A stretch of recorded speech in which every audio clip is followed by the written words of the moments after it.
Terima kasih Anda masih bergabung bersama kami, pemirsa. Mulai akhir Juni 2025 tidak ada lagi kelas BPJS Kesehatan. Pemerintah akan menerapkan rawat inap standar atau KRIS. Penerapan kelas standar dilakukan bertahap dan berikut informasinya.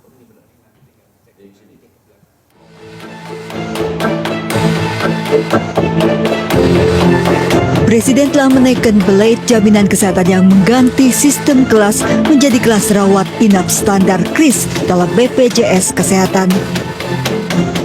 Penerapan fasilitas ruang perawatan dan pelayanan rawat inap standar dilaksanakan menyeluruh untuk rumah sakit yang bekerja sama dengan BPJS Kesehatan paling lambat 30 Juni 2025. Sementara penerapan besaran iuran BPJS akan ditetapkan paling lambat 1 Juli 2025.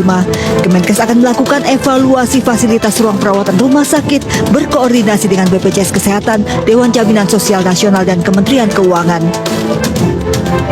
Tanpa kelas nantinya semua peserta BPJS Kesehatan akan mendapatkan kriteria sama untuk fasilitas ruang perawatan pada pelayanan rawat inap KRIS, di antaranya luas kamar memadai, ventilasi udara, pencahayaan ruangan, dan kelengkapan tempat tidur. Namun penerapan fasilitas ruang perawatan standar tersebut dikecualikan untuk ruang rawat inap bayi, perawatan intensif, perawatan pasien jiwa, serta perawatan fasilitas khusus. Penghilangan kelas saja berdampak pada tempat tidur di rumah sakit, bukan pada kualitas layanan dan obat. Sebenarnya kalau kita bicara kelas 1, 2, 3 itu tidak berpengaruh pada jaminan kesehatan yang diberikan. Itu hanya berbeda tempat dirawat inapnya saja jika yang bersangkutan itu dirawat di rumah sakit. Tapi kalau berobat ke puskesmas, kemudian berobat jalan di rumah sakit di spesialis itu tidak ada perlakuan yang Data Kemenkes, saat ini sudah ada 10 rumah sakit yang telah melakukan uji coba penerapan KRIS. Dari Jakarta, tim liputan iNews melaporkan. Pemirsa, penghapusan kelas BPJS Kesehatan ini nampaknya membuat masyarakat sedikit bingung. Nah, sudah bergabung bersama kami Kabiro Komunikasi dan Pelayanan Publik Kementerian Kesehatan Republik Indonesia, Ibu Siti Nadia Tarmizi. Selamat siang Ibu Nadia, apa kabar? Terima kasih sudah bergabung bersama kami. Kelas BPJS yang dihapus, ini mekanismenya seperti apa? Nampaknya masyarakat banyak yang bertanya-tanya, Bu Nadia.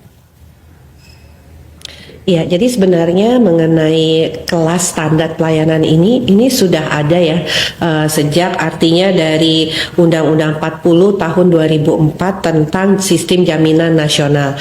Jadi memang sudah harus ada kelas perawatan yang standar. Bahkan juga di aturan sudah diatur bahwa yang namanya kelas standar pelayanan itu di rumah sakit pemerintah itu harus minimal 60%. Sementara di rumah sakit swasta itu minimal 40%. Dan ini adalah hak daripada peserta asuransi ya, artinya siapapun yang mengakses layanan kesehatan, termasuk juga peserta BPJS. Baik, terkait dengan iuran ini juga memiliki sebuah bahasa ataupun mungkin pertanyaan yang ada di benak masyarakat. Iurannya nanti akan seperti apa, Bu Nadia?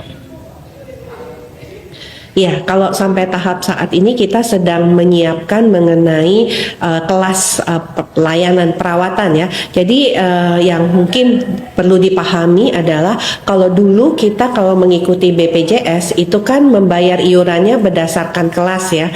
Ada kelas 3, kelas 2, kelas 1. Nah, ini dengan adanya Perpres yang baru, kelas ini dihapus. Jadi hanya akan ada satu jenis iuran pembayaran dan juga layanan daripada perawatan ataupun kamar layanan untuk rawat inap itu hanya ada satu kelas. Nah, sementara kalau yang lain itu sebenarnya tidak ada perubahan, Mas Wiki. Nah, mengenai perhitungan iuran ini nanti akan kita bahas bersama ya, karena kita tahu bahwa untuk penetapan Perpres ini kita masih ada waktu sampai dengan 30 Juni 2025. Karena dengan adanya kelas rawat inap standar ini sebenarnya adalah suatu perbaikan mutu layanan. Kenapa? Karena satu, ada 12 kriteria yang harus dipenuhi dalam kelas rawat inap standar ini.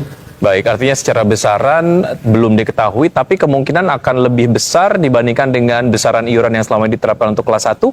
Atau seperti apa, Bu Nadia?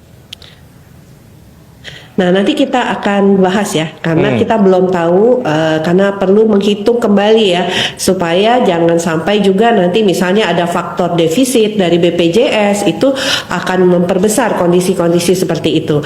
Tapi yang penting yang sekarang kita siapkan adalah bagaimana kelas rawat inap tadi memenuhi kriteria. Karena kalau kita bicara misalnya kelas 3, banyak sekali rumah sakit yang menyediakan ruang rawat inap kelas 3 itu misalnya 10 orang atau 10 tempat tidur, terus kamar mandinya di luar, jadi tidak berada di dalam ruang perawatan. Baik. Kemudian kalau perlu oksigen perlu tabung-tabung. Nah, itu yang Baik. kita perbaiki, Mas Wiki. Baik, semoga ini kemudian menjadi sebuah informasi yang berguna untuk masyarakat. Ibu Siti Nardia Tarmizi, atas waktunya terima kasih sudah bergabung bersama kami di Seputar News Siang RCTI.